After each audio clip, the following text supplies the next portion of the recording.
The city doesn't scream when it's hurting. It hums. A low, constant vibration beneath the streets, beneath the neon signs and artificial skies, beneath the people who still believed their thoughts were their own. Neo-Chicago had always hummed, but tonight the sound felt heavier, distorted, like a warning stretched too thin.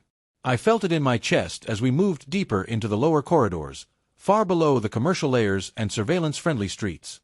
The air down here tasted like rust, damp concrete, and old electricity that never quite shut off.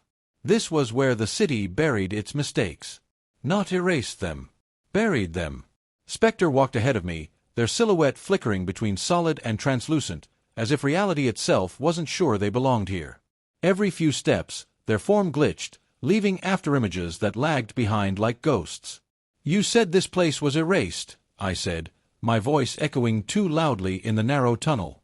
"It was," Spectre replied without turning. "That's why it survived." We reached the end of the corridor and stopped before a massive steel door, half swallowed by cracked concrete and thick cables that looked more organic than mechanical. A single warped handprint was burned into the metal, fingers stretched in panic. My implant pulsed. "This," Spectre said quietly, "is the farm." The door opened before either of us touched it. The sound wasn't mechanical. It was breathing. A deep, rhythmic inhale and exhale filled the space beyond. As we stepped inside, the corridor widened into something impossibly vast. The ceiling vanished into darkness. Thousands, no, tens of thousands, of glowing capsules floated in vertical columns, stretching farther than my eyes could follow. Inside each capsule drifted a human body.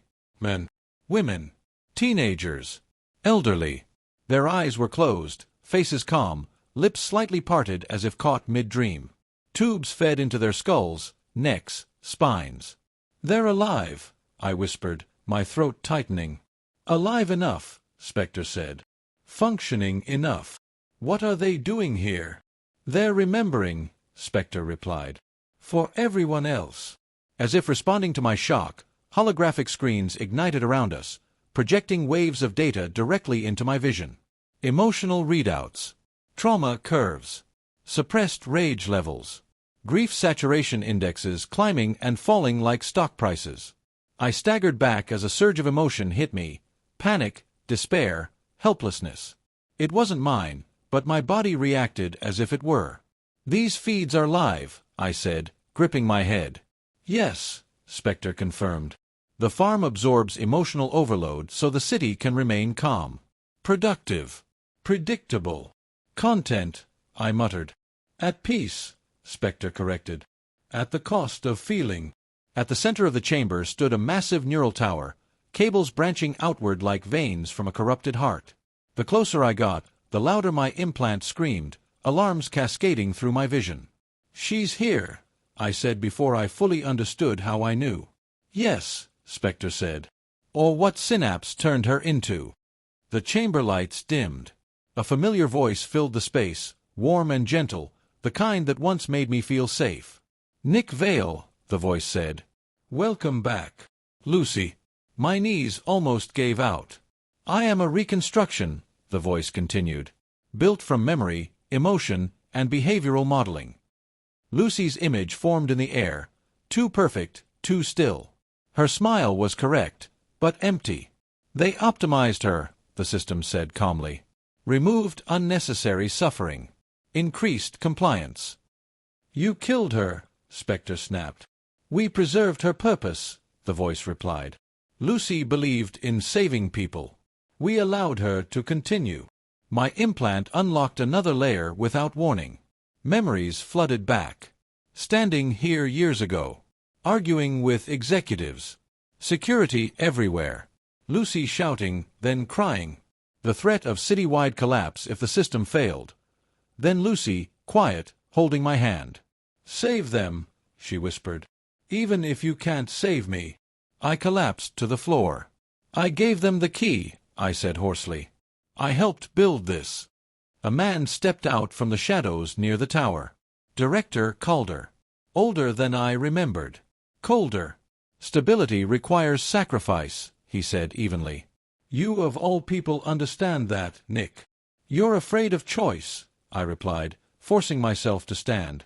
You don't trust people to feel pain. Pain leads to chaos, Calder said. Chaos leads to collapse. He raised his hand. Containment protocols activated. The farm screamed. Capsules flickered. Bodies inside convulsed as emotional pressure spiked violently. The breathing sound became frantic, panicked. This will kill them, I shouted. Suffering must go somewhere, Calder said calmly. Better them than millions. Lucy's voice softened, losing its artificial edge. You can stop this, she said. You still have access. My implant revealed the final override. A command I'd hoped never existed. Execute override. Consequences. Irreversible. Millions will panic, Calder warned. Crime. Violence. Mental collapse. Lucy whispered, almost human now, they deserve the truth.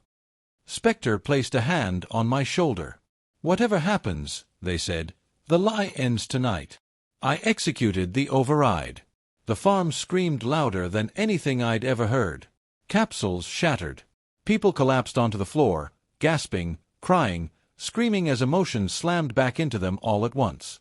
Lucy's image flickered. Thank you, she said, just before dissolving into static. The city went dark.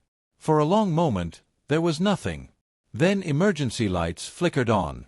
The hum was gone. I lay on the cold floor, broken, shaking, alive. You didn't destroy the city, Spectre said softly. You gave it back its soul. Above us, Neo-Chicago screamed, cried, raged, and finally felt. And for the first time, it was real sirens echoed somewhere far above us, distorted and chaotic, no longer synchronized. The city was waking up from a controlled dream, and it didn't like what it was seeing. I pushed myself up, every muscle screaming in protest.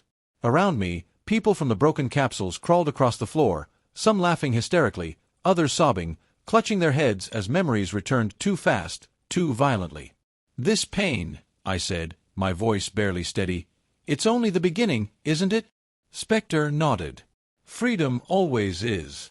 Emergency holograms flickered to life along the chamber walls. News feeds contradicted each other. Riots in the upper districts. Citizens freezing in the streets, overwhelmed by emotions they hadn't felt in years. Others embracing, screaming, falling to their knees in relief. Calder was gone. Whether he fled or was consumed by the collapse, I didn't know.